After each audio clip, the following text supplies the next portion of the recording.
Jusqu'où peut-on s'adapter au changement climatique ? Est-ce que nous inspirer du vivant serait une bonne idée ? C'est le sujet de ce nouvel épisode de Détour vers le futur.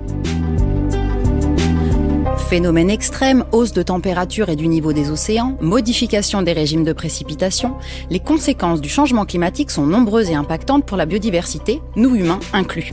Est-il possible de s'adapter à ces changements et jusqu'à quel point ? Alors pour en discuter, nous recevons Régis Serregino. Vous êtes chercheur au Centre de recherche sur la biodiversité et l'environnement de Toulouse et vous venez de mener une recherche sur la résilience des écosystèmes en Guyane. Bonjour Régis. Bonjour. Et pour discuter des capacités du vivant à nous inspirer, nous accueillons Anne Gaillard. Anne, vous êtes paysagiste, urbaniste et biomiméticienne au CEBIOS. Le CEBIOS, c'est le Centre d'études et d'expertise en biomimétisme. Bonjour Anne. Bonjour. Régis, votre projet de recherche s'appelle Résilience et vous avez étudié comment les écosystèmes réagissent dans des conditions de sécheresse.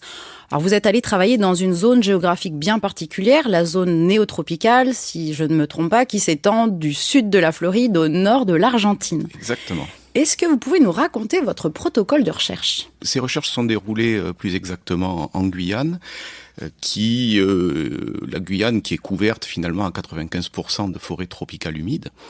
Et donc c'est un écosystème qui est très intéressant pour étudier l'influence notamment de l'intensification des sécheresses, puisque on peut penser que ce sont des écosystèmes qui sont naïfs.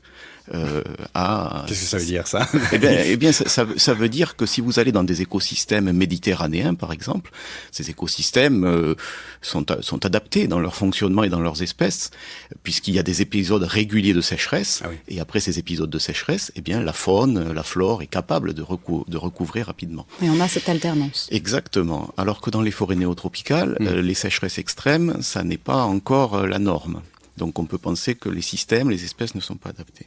Et donc, ce qui nous intéressait dans ce projet, c'était à la fois d'étudier les capacités de résilience après des événements extrêmes, mais de façon plus importante, quels sont les mécanismes qui permettent cette résilience. Voilà. Et on a envisagé 3 types de mécanismes. Le premier, eh bien, c'est tout simplement la tolérance physiologique, c'est-à-dire la capacité qu'on peut avoir tout simplement à traverser un épisode difficile en restant à l'état actif. Autre type de mécanisme, la résistance, c'est-à-dire la capacité à traverser un événement de sécheresse dans un état de dormance.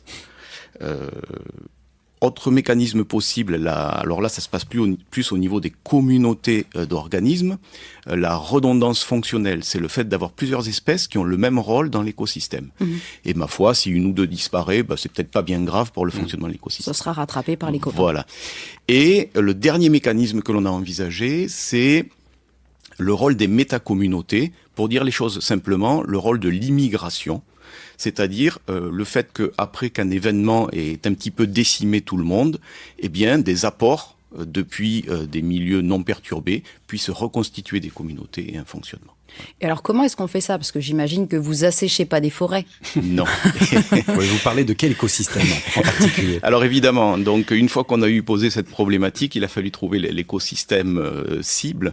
Et donc on a eu l'idée de travailler sur des écosystèmes miniatures que l'on trouve dans les broméliacées à réservoirs d'eau de pluie. De quoi s'agit-il ? Oui. Donc, tout le monde connaît les broméliacées, on connaît au moins une, c'est l'ananas. D'accord. L'ananas est une broméliacée. Mais en réalité, il y a plus de 3000 espèces de broméliacées dans la région néotropicale. Et certaines d'entre elles ont une particularité, les feuilles sont organisées en rosettes qui se recouvrent à leur base et elles retiennent de l'eau de pluie. Donc ça fait un petit ça habitat. forme un petit vase en fait, une coupe qui retient de l'eau de pluie. À vrai dire, il peut y avoir jusqu'à 4 ou 5 litres d'eau dans ces... Ah, quand même, oui. C'est des gros ananas. Absolument. Alors, ce sont les feuilles, l'ananas c'est le fruit, ce sont les feuilles donc qui retiennent de l'eau. Et eh bien, dans ce petit lac, dans cette mare miniature, on va trouver des bactéries, des champignons, des algues, des invertébrés détritivores, des invertébrés prédateurs, des têtards, des grenouilles. Wow. Absolument. Donc, c'est un lac miniature, quoi. Ouais, c'est un monde en miniature. Oui, c'est un monde en miniature avec sa chaîne alimentaire en plus. Ah, il est quasiment autonome en fait, oui. Avec les apports voilà. extérieurs. Alors, ce qui va apporter l'énergie, c'est les détritus qui vont tomber là-dedans, essentiellement de la litière d'arbres, des feuilles mortes. Et cette litière donc est colonisée par des bactéries, des champignons. Elle est mangée par des invertébrés détritivores qui sont mangés par des invertébrés prédateurs. Voilà, il y a des larves d'insectes, les adultes émergent, ils se dispersent, etc. Donc c'est des petites mares, quoi. Et ceux-là, c'est vraiment des plantes qui sont fixées aux arbres, en fait. Ils sont pas au sol, ou peut-être. Alors il y a les deux. Il y a des formes épiphytes, effectivement, qui sont fixées aux arbres, et puis il y a des formes au sol directement. Alors comment on étudie ce petit monde en miniature, cet écosystème? Comment on lui fait subir un stress de sécheresse? C'est ça? Vous avez mis en place un protocole de recherche qui permet de fabriquer, je peux dire, de la sécheresse? Exactement. Alors, donc une fois qu'on a eu trouvé ce système, je voudrais préciser aussi que ce système, il est intéressant parce qu'il est hautement répliqué. C'est-à-dire que quand vous regardez dans une forêt guyanaise autour de vous, vous en voyez des centaines. Et ça, c'est très bon pour faire des statistiques. Oui, donc, c'est important. Alors, comment simuler la sécheresse? Eh bien, tout simplement, on met des bâches transparentes au-dessus de broméliacées et on va les laisser un certain temps pour créer un nombre de jours consécutifs sans pluie. D'accord. Et donc on a fait des lots comme ça de broméliacées et on a fait 4 scénarios. Le premier scénario, c'est 26 jours consécutifs sans pluie. Cela correspond à la norme d'une saison sèche au cours des 30 dernières années. Ensuite, on a créé un scénario de la norme plus 40%. Pourquoi? Parce que ce sont les prédictions du GIEC pour cette région-là. Il s'agit de faire aussi des traitements qui ont du sens. Quoi. Et donc ça fait 37 jours. On a créé un troisième traitement qui était de 67 jours. Ça, c'est l'événement le plus extrême qui ait jamais été observé au cours des 50 dernières années, je crois, en Guyane. Et enfin, un dernier traitement qui est l'événement extrême, plus 40%. Et là, on a fait 92 jours de sécheresse. Donc voilà, on met des bâches, tout simplement, au-dessus de broméliacées. On les laisse un certain temps, c'est la sécheresse. Après, on les retire. Et là, on va, au fil du temps, prélever des lots de broméliacées. Et on va donc prélever tout le contenu, identifier, compter toute la faune, les micro-organismes, et mesurer un certain nombre de fonctions. Alors, quelles sont les principales conclusions on a envie de savoir quelles sont les principales conclusions à laquelle vous êtes arrivé, parce qu'on se dit comme ça spontanément, une sécheresse de 92 jours, bon bah voilà, il y a plus rien qui est vivant, on a complètement anéanti cet écosystème. Voilà. Alors, ce qui est intéressant effectivement, c'est qu'on peut faire de l'eau dans nos traitements. Donc les traitements qui correspondent à la norme, c'est-à-dire 26 jours et la norme plus 40%, donc les prédictions du GIEC, dans ce cas, on a observé une résilience, donc un retour à l'état pré-perturbation en 60 jours. C'est-à-dire 60 jours environ, 2 mois, quoi. Alors, il faut pas le voir en temps absolu, parce qu'on pourrait se dire, 60 jours, c'est rien, c'est après pas tout. grand-chose. Il faut le voir en temps biologique. Eh oui. Ça correspond à, en moyenne, 6 générations.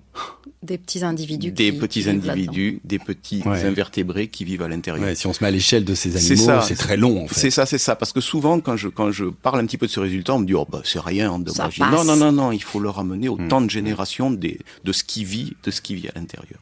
Voilà. Donc, alors, ce qui est intéressant aussi, en termes de mécanisme, c'est que ce qui a permis la résilience, c'est la tolérance physiologique. Donc il y a quand même un bon nombre d'invertébrés tropicaux qui nous ont surpris parce que ils sont capables de passer une trentaine de jours comme ça, sans eau ou dans de l'humidité résiduelle.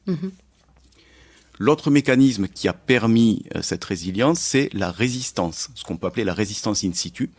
Donc il y a un certain nombre d'invertébrés, notamment, qui ont développé des stratégies. En général, ils vont chercher des habitats refuges. C'est-à-dire, ce sont des micro-habitats, donc vraiment des petites infractuosités dans les feuilles, ou alors ils vont s'enfoncer profondément dans la matière organique humide pour aller chercher de l'humidité résiduelle.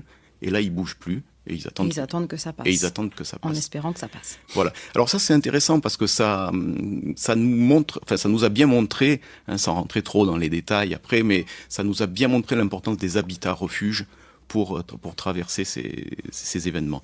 Et comme tous ces organismes avaient quand même bien résisté ou toléré, ils ont continué à occuper l'espace.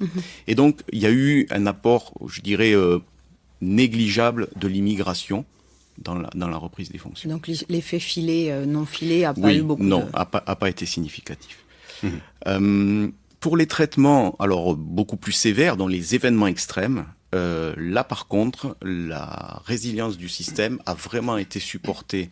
Alors, on ne peut pas vraiment parler de résilience, en fait. On peut parler plutôt de changement d'état. C'est-à-dire que là, il y a eu des apports importants. Tout le monde était mort, plus ou moins. Ouais.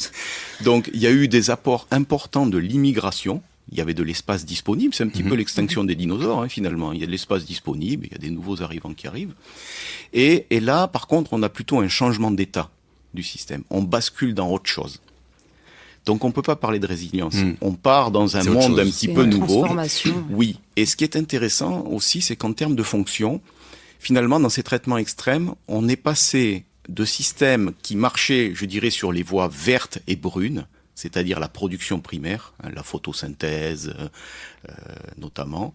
Brune, c'est la décomposition de la matière organique, la respiration microbienne. Mais on est passé à des systèmes vraiment bruns, hétérotrophes. C'est-à-dire que c'était surtout toute la partie microbienne, la décomposition, qui faisait le plus fonctionner ces systèmes-là. Oui, donc là, on a vraiment transformé l'écosystème drastiquement. Exactement. Alors, vous avez parlé d'habitat refuge, vous avez parlé d'un certain nombre de concepts, d'idées qui nous interrogent, nous aussi, humains, sur comment on va pouvoir... Est-ce qu'on peut s'inspirer de ça, justement? Et je regarde Anne Gaillard sur ce sujet. Alors, juste avant de lui donner la parole, je voudrais vous faire écouter un extrait d'une interview de Christian Clot. Vous savez, Christian Clot, c'est un explorateur scientifique qui mène des expéditions scientifiques, notamment pour travailler sur la tolérance physiologique. Alors, non pas des insectes cette fois-ci, mais de nous, les humains. Et écoutez ce qu'il nous disait lors de retour de sa dernière expédition. On risque d'avoir des climats beaucoup plus difficiles dans le futur, y compris en Europe occidentale. On parle Marseille, on parle peut-être de plus 50 degrés en été.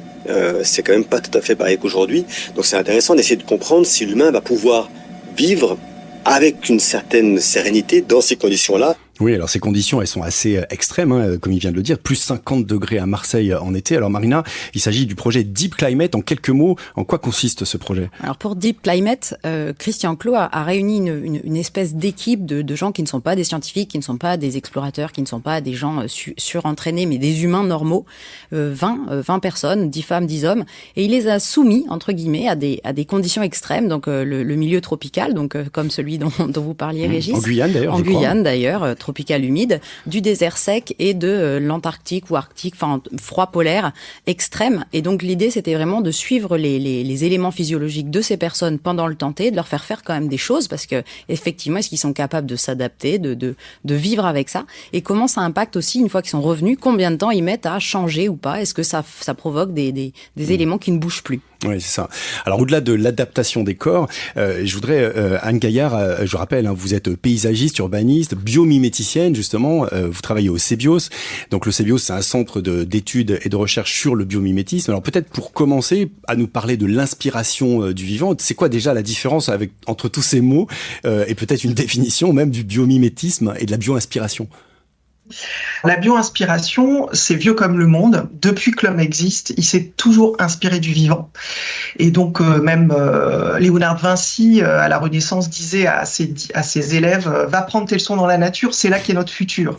Donc, on s'est toujours inspiré, donc c'est vraiment une question de bon sens.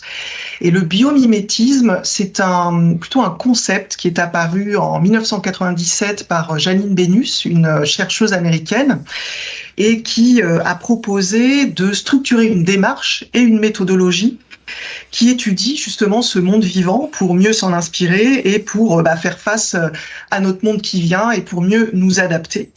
Et donc, c'est s'inspirer de 3,8 milliards d'années d'existence du vivant pour innover au service de cette adaptation. Régis Cérégino nous parlait d'habitat refuge dans cette expérience qu'il a menée en Guyane. Vous êtes urbaniste. Est-ce que cette notion d'habitat refuge, j'imagine, elle résonne chez vous et dans les travaux que vous menez? Est-ce que ça existe déjà des idées d'architecture refuge ou d'habitat refuge? Est-ce qu'on peut créer ces petites infractuosités dont parlait Régis tout à l'heure? Alors, pour l'instant, je dirais que c'est plutôt à l'état de concept, mais on a réfléchi notamment à un habitat, à un bâtiment abri à l'île de Saint-Martin pour pallier en fait les risques, enfin les tornades, pour faire face aux tornades, aux ouragans et à la suite de l'ouragan Irma. On s'est posé la question de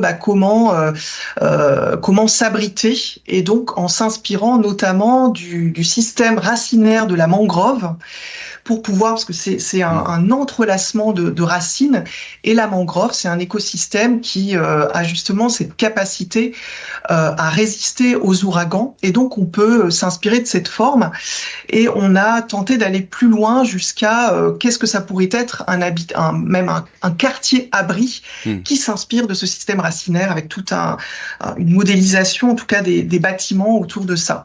Donc là, l'idée, c'est vraiment une idée de changer la morphologie de l'architecture, de l'urbanisme globalement, quoi.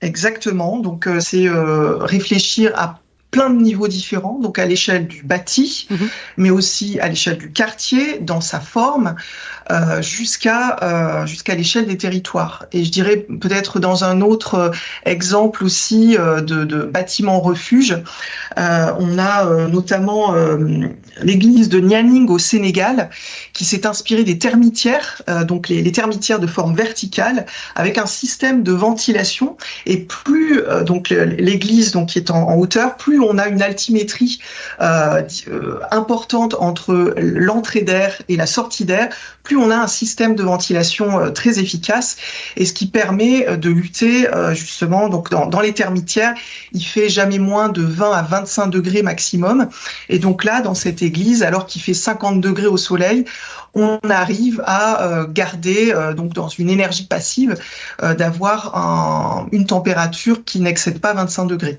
Ça fait rêver. Oui, donc du coup le fait d'observer la nature, observer le vivant, comment il s'organise, comment il réagit face à ces changements climatiques ou simplement des conditions extrêmes d'existence, c'est un élément qui permet de plus en plus aujourd'hui aux architectes, aux urbanistes de s'inspirer et de faire de nouvelles propositions. C'est ce que vous nous dites. Exactement, et donc on a plusieurs niveaux de réflexion. Donc effectivement la forme dont on parle, on s'inspire d'un système racinaire, on s'inspire des termitières, mais il y a aussi s'inspirer aussi des écosystèmes dans leur capacité à se rendre des services. On a toute une série, un écosystème fonctionne par interaction et se rend des services. Donc il y a le principe évidemment de mutualisme, et donc dans ces multiples services qui permettent à la fois de réguler le climat, des services d'approvisionnement, toute une série de services, on va dans la manière d'appréhender un quartier aussi penser à donner de la place à ces services écosystémiques, et donc à penser nos habitats dans une approche de redevabilité ou de réciprocité entre le vivant autre qu'humain, qui nous rend tout un tas de services, et nous en prendre soin.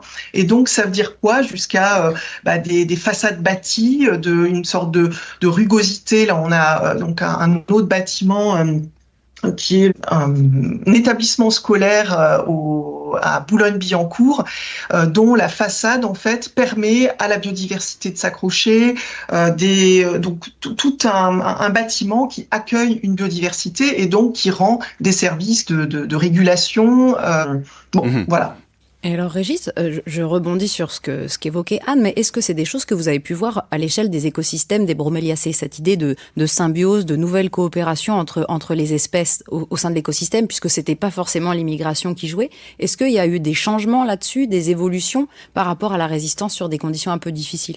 De symbiose, non. Pas de symbiose. Non, pas de symbiose. Plutôt de se manger les uns les autres.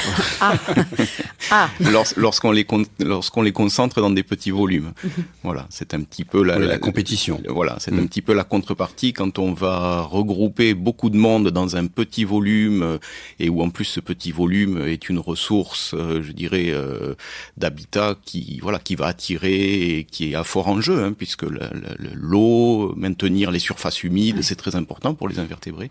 Donc on va créer des interactions trophiques nouvelles. Voilà. On va peut-être moins s'en inspirer alors. Oui. Mais le fait que vos recherches, alors à vous et je dirais à tous vos collègues en sciences du vivant, puissent inspirer des architectes, des urbanistes ou des nouvelles manières d'envisager notre rapport au territoire, qu'est-ce que ça vous inspire? Est-ce que c'est des choses auxquelles vous pensez aussi, vous, au Centre de recherche sur l'environnement? Alors, on n'y pense pas immédiatement, évidemment, puisqu'on est beaucoup en écologie, on est beaucoup dans la recherche de mécanismes. Oui. C'est-à-dire, comme je le disais, c'est bien de dire, tiens, le système est résilient au bout de tant de jours, mais on veut savoir pourquoi et par quel mécanisme, quoi. Mais effectivement, ce genre d'inspiration, je dirais, vient en général secondairement. Néanmoins, le CNRS notamment pousse beaucoup dans cette direction du biomimétisme et des solutions inspirées ou basées sur la nature. Donc c'est quelque chose vers lequel on va aller de plus en plus, je pense. Oui, vous pouvez imaginer travailler avec Anne ou d'autres chercheurs du CEBIOS, mettre en place des projets hybrides comme ça qui partiraient à la fois de recherche sur le vivant, sur la biologie, et puis avec aussi des pistes d'exploration sur l'humain. Bien sûr, absolument. Par exemple, une idée qui me vient comme ça, dans le cours de ce projet, on a pris le temps quand même d'étudier la tolérance physiologique de toutes les espèces que l'on avait, et on s'est rendu compte de l'importance de l'exosquelette dans la capacité à traverser des événements de sécheresse. Donc voilà une idée pour je ne sais pas moi, des vêtements peut-être, mais je suis sûr que ça existe déjà, cette idée-là. Pour des designers, Anne, est-ce que l'exosquelette, c'est une des pistes à laquelle vous travaillez? Alors en architecture, c'est compliqué. Oui, ouais, en architecture plutôt le squelette, mais alors ça, je réponds peut-être un peu à côté, sur la question de la matière. En fait, si on regarde l'os humain, donc là, c'est autre chose, le squelette humain qui est creux à l'intérieur, et donc dans le vivant, il y a une véritable économie de matière, à la différence de nous, dans notre manière d'appréhender le bâtiment, où on coule du béton, de la matière, où on a beaucoup de gâchis de matière, et donc voilà. Donc ça, c'est juste, c'est ce que ça m'inspire. Et puis, je dirais que la première inspiration du vivant, pour nous, c'est de voir que le vivant, depuis toujours, a créé les conditions propices à la vie, alors que et donc il passe son temps à faire en sorte que notre monde soit habitable. Il se reproduit, il crée la vie en permanence. Et nous, depuis quelques siècles, depuis notre ère industrielle, on a complètement oublié. Et donc c'est là où l'homme s'est détaché de ce vivant à tel point que on s'est complètement désynchronisé de la vie et de ses dynamiques de vie. Donc la première inspiration, c'est cette resynchronisation et de voir comment on peut créer de la vie, d'où cette question la question des services écosystémiques, et donc de voir comment on repart de notre sol originel, de la santé de nos écosystèmes. Alors juste Anne, parce que vous parliez tout à l'heure de la mangrove, qui était une zone qui était particulièrement adaptable, ou on va dire souple, ou on va dire résistante. Est-ce qu'il y a d'autres milieux, d'autres écosystèmes qui sont un peu comme ça, un peu plus inspirants que d'autres, parce qu'ils ont justement cette capacité d'absorption, alors je mets des guillemets sur absorption, mais qui sont peut-être des zones un peu plus tampons que d'autres? Est-ce qu'il y en a d'autres que la mangrove? Alors il y a tous les écosystèmes sont inspirants. On parle souvent le récif corallien, qui est d'une incroyable diversité, où là aussi on mise, il y a énormément de mutualisme, de symbiose mutualiste. Donc par exemple le poisson clown avec l'anémone, mais on peut retrouver ça entre l'orchidée et la guêpe ailleurs dans un autre écosystème. On a l'estran, par exemple, toutes les milieux, en fait, toujours ces écotones entre terre et mer. Par exemple, dans cette oubliée, dans notre manière de nous détacher de ce vivant, par exemple, sur l'estran, on a ce qu'on appelle des laisses de mer, donc ce sont les déchets que rejette l'océan. Et en fait, ces déchets, au fil du temps, vont constituer notre cordon dunaire. Or, nous, par exemple, on va nettoyer ces déchets pour des questions touristiques, parce que ça fait sale sur la plage.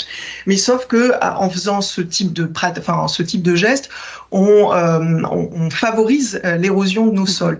Donc bref, tout est inspirant. Donc là, je parle plutôt aussi d'alliance avec la manière dont le vivant fonctionne pour mieux nous protéger, pour mieux nous rendre ces services de régulation. Et donc la forêt aussi est complètement extrêmement inspirante. Et évidemment, il y a de la prédation dans nos écosystèmes, on a du parasitisme, mais ce que nous, on va chercher, c'est avant tout, puisque en tant que communauté humaine, on cherche aussi une éthique sociale, une adaptabilité, une manière d'habiter le mieux possible. On va chercher le meilleur de cette inspiration du vivant. Donc, en général, les écosystèmes en période de crise ont toujours su trouver des stratégies, ont changé souvent leur comportement en misant davantage sur la coopération plutôt que la compétition. Alors là, je vous propose de faire un petit bond dans le futur. Justement, on parlait de nettoyer les plages, les dunes, nettoyer cette curieuse idée de nettoyer la nature. Alors là, je vous propose d'écouter la fiction de l'ICAM et de François Donato aux allures de dystopie.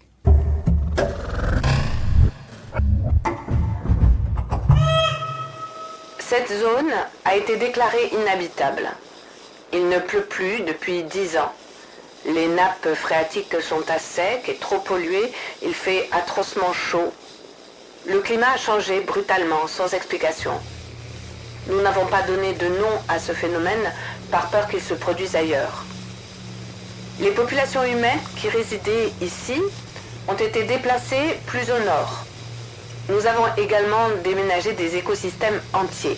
Nous avons par exemple déplacé l'écosystème agonisant d'un lac dans un grand bassin situé à des centaines de kilomètres de la zone. Un travail titanesque. Beaucoup d'espèces ont été perdues, mais l'écosystème est désormais stable. Nous avons également transféré des morceaux de bocage dans une des nombreuses réserves biologiques qui jalonnent le territoire. Ici, s'étalaient aussi de vastes cultures. Il n'en subsiste plus rien. La terre est nue, sèche et craquelée. Les conditions sont difficiles. La chaleur met nos organismes à rude épreuve et nos combinaisons rafraîchissantes consomment trop d'énergie. Nous utilisons donc des drones terrestres munis de panneaux photovoltaïques et pilotés par des IA. Il faut néanmoins reconnaître que rien ne vaut des yeux, des bras et un cerveau humain. Il nous arrive de nous déplacer jusque dans la zone quand nous découvrons un refuge, une minuscule poche de vie ayant profité d'un coin d'ombre ou d'un peu d'humidité. Récemment, nous avons découvert quelques plantes faméliques mais hyper résistantes, un petit miracle qui focalise tous nos espoirs. Nous sommes des scientifiques ou de simples amatrices, des professionnels ou des bénévoles, des citoyennes engagées. Notre mission consiste à préserver la vie de la bactérie au genre Homo. On nous appelle les ressourceuses.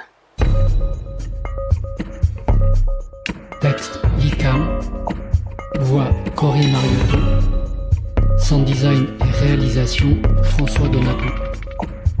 Alors tout ça casse un petit peu l'ambiance, on va dire.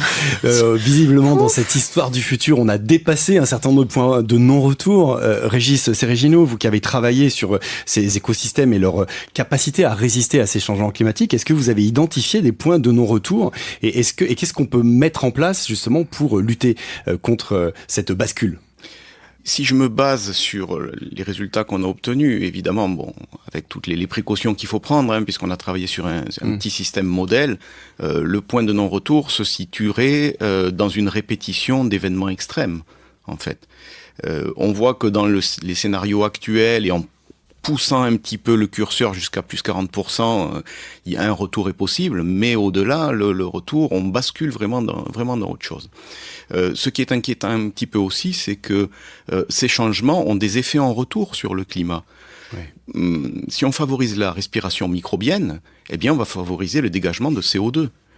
Et donc, exactement. Et donc, voilà, il va y avoir une boucle qui va s'installer. Alors, Ce qui est inquiétant aussi, ça va être la répétition de ces événements, parce que là, on a travaillé sur l'intensité, mais c'est vraiment la répétition de ces événements. Tout à l'heure, vous avez dit il fallait 6 générations aux organismes pour absorber. C'est ça, pour remettre le système, je dirais, dans un état pré-perturbation, quoi. Donc, s'il arrive une deuxième perturbation dans le temps. Dans ce temps de renouvellement, avant la fin des 6 générations, absolument. Du coup, pour terminer cet épisode, peut-être qu'on peut parler du temps, parce qu'on a l'impression, et l'un et l'autre, vous parlez en creux, finalement, la précipitation des événements, c'est-à-dire qu'il faudrait redonner du temps, il faudrait peut-être retrouver la maîtrise sur le temps, avoir un temps un peu plus long, mieux maîtriser le temps. Bien sûr. Mais bon, là, on est un petit peu confronté, je dirais, à ce qu'on appelle le développement avec un grand D. Bon, c'est un petit peu là que les scientifiques,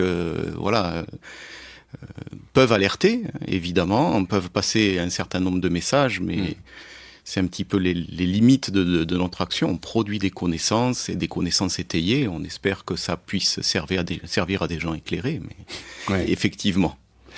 Anne Gaillard, le temps pour vous aussi, je vous vois hocher la tête, c'est un élément très important, c'est un facteur déterminant. C'est fondamental puisque le vivant fonctionne par la lenteur.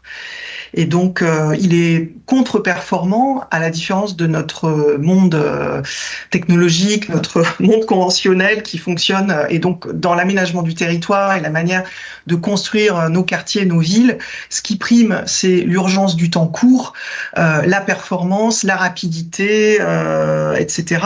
Alors que le vivant fonctionne... la robustesse, c'est la contre-performance, c'est justement la lenteur, c'est ce temps long, et donc qui nécessite vraiment de changer de paradigme et donc d'anticiper sur du temps très long et puis d'ailleurs le vivant aussi se développe par étapes successives et nous on veut aller tellement vite qu'on loupe des étapes alors qu'il y a nécessité de s'adapter, d'anticiper cette adaptation par étapes progressives et donc de commencer petit et se développer et donc de changer, transformer nos habitats au fil du temps. Et du coup, donc ça demande vraiment un travail à tous les échelles de la société, parce que pour le coup, il faut que, il y a les instances politiques, les maires, présidents et compagnie, mais même à l'échelle des individus et nous, de notre rythme de vie ou de notre façon de vivre, c'est aussi avoir plus de temps, plus d'écoute, plus d'interrelations, ce que vous aviez évoqué tout à l'heure. Exactement, et c'est aussi par exemple de imaginer aussi d'inventer des espaces publics qui soient un peu comme des espaces en jachère, des espaces qui se régénèrent. Régénérer nos quartiers, c'est pas forcément est-ce que l'homme doit aller partout ou est-ce qu'au contraire laisser le temps se retirer et même dans nos milieux urbains, dans nos espaces publics, de pouvoir l'eau par exemple soigne. On a travaillé à Saint-Étienne où tout déborde, des inondations extrêmes. Peut-être une utopie qui sera la réalité de demain, à rouvrir non pas une rivière, mais 3 rivières. Toutes les rivières ont été enterrées et oubliées. Donc ça nécessite forcément du temps long pour s'adapter et donc de passer par tout un tas d'étapes où nos espaces de vie doivent être aussi des espaces de régénération, des espaces où on anticipe cette adaptation. Et qui laissent la place aussi aux vivants, ce que vous évoquiez là sur ces rivières qu'on a oubliées, qu'on a enterrées, qu'on a fait contourner des villes. En fait, elles ont une vie, elles ont une existence, et puis le temps long nous remontre qu'elles ont aussi une place et une force. Alors pour terminer peut-être sur une note un peu plus positive, et puisque quand même vous nous parlez d'exemples concrets, vous avez parlé de Saint-Étienne, vous avez parlé d'un certain nombre d'autres exemples, il y a quand même aujourd'hui une tendance à s'intéresser de plus en plus à cette prise en compte à la fois du temps long mais aussi des écosystèmes dans le développement urbain. C'est ce que vous nous dites et c'est ce sur quoi vous travaillez au CEBIOS en particulier. Exactement, et donc jusqu'à des échelles plus larges, jusqu'à aussi s'inspirer du vivant pour travailler à ce changement de modèle, changement de paradigme, donc de favoriser aussi des coopérations entre les différentes parties prenantes, de faire aussi alliance avec les lieux, alliance aussi avec le vivant, évidemment, autre qu'humain. Et donc, on a tout un tas on expérimente toute une série de coopérations aussi entre parties prenantes et de voir comment on peut faire, qu'est-ce que la rivière peut nous apprendre dans notre manière d'habiter, et donc de travailler à une culture commune, à faire culture commune pour mieux prendre soin de nos communs parce qu'on en a vraiment besoin pour pouvoir faire face à ces changements qui nous attendent. Bon, merci. On rappelle, vous travaillez donc au CBIOS et on mettra toutes les coordonnées sur le site internet du Quai des Savoirs pour en savoir plus. Détour vers le futur, c'est terminé pour aujourd'hui. Un grand merci à nos deux invités, Anne Gaillard et Régis Sergino. Merci à nos partenaires de l'INA pour la recherche documentaire et merci aussi à l'ICAM et François Donato pour leur création sonore. Cet épisode a été réalisé en coproduction par le Quai des Savoirs et le CNRS avec le soutien de l'Agence nationale de la recherche. Détour vers le futur, un podcast présenté par Laurent Chiquano et Marina Léonard, préparé avec l'aide de Françoise Vissac et Héloïse Bonin. Réalisation Arnaud Maisonneuve, à la prise de son Laurent Codoul. Abonnez-vous à Détour vers le futur sur Deezer, Spotify ou Apple Podcast pour ne rater aucun épisode. Et on laisse aujourd'hui le mot de la fin au poète et chanteur Philippe Catherine. Observer les plantes, c'est très instructif. Elles survivent les plantes en milieu agressif. Elles cherchent la lumière en se transformant, s'allègent en s'amputant, puis se régénèrent. J'observe les plantes, c'est très instructif. Je suis comme une plante en milieu agressif.